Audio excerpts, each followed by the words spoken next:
ஐயனார் துணை சிறையில் டுடே எபிசோடில் நம்ம பல்லவன் இருந்துட்டு சேரன் கிட்ட போயிட்டு அண்ணன் இன்னைக்காவது சந்தையாவை வெளியே கூட்டிகிட்டு போங்க அப்போ தான் அவங்க ரொம்ப சந்தோஷப்படுவாங்க அப்படின்னு சொல்லிட்டு பல்லவன் முதல் கொண்டு எல்லாருமே வந்து சேரன் கிட்ட சொல்கிறாங்க.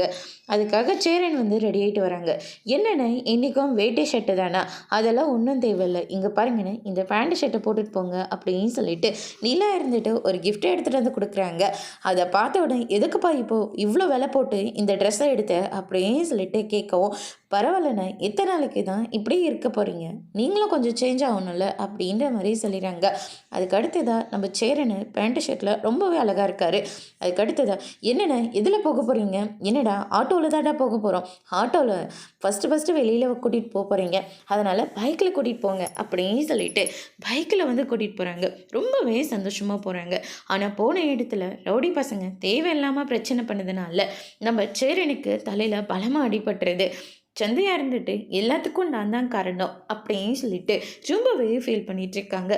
நிலாலாம் இருந்துட்டு நீங்கள் என்னங்க பண்ணுவீங்க, அப்படிப்பட்டவங்க அந்த இடத்துல வந்து பிரச்சனை பண்ணுவாங்கன்னு உங்களுக்கு என்ன தெரியுமா, தெரியாதில்ல, தெரிஞ்சிருந்தா அந்த மாதிரி அங்கே நடந்திருக்குமா, விட்டுடுங்க, ஏதோ அண்ணனுக்கு இப்படி நடந்துருச்சுன்னு சொல்லிட்டு வருத்தப்படாதீங்க, அண்ணன் கூடிய சீக்கிரமாக சரியாயிடும் அப்படின்னு சொல்லிட்டு நம்ம சந்தியாவுக்கு எல்லாருமே ஆறுதல் சொல்லிக்கிட்டு இருக்காங்க.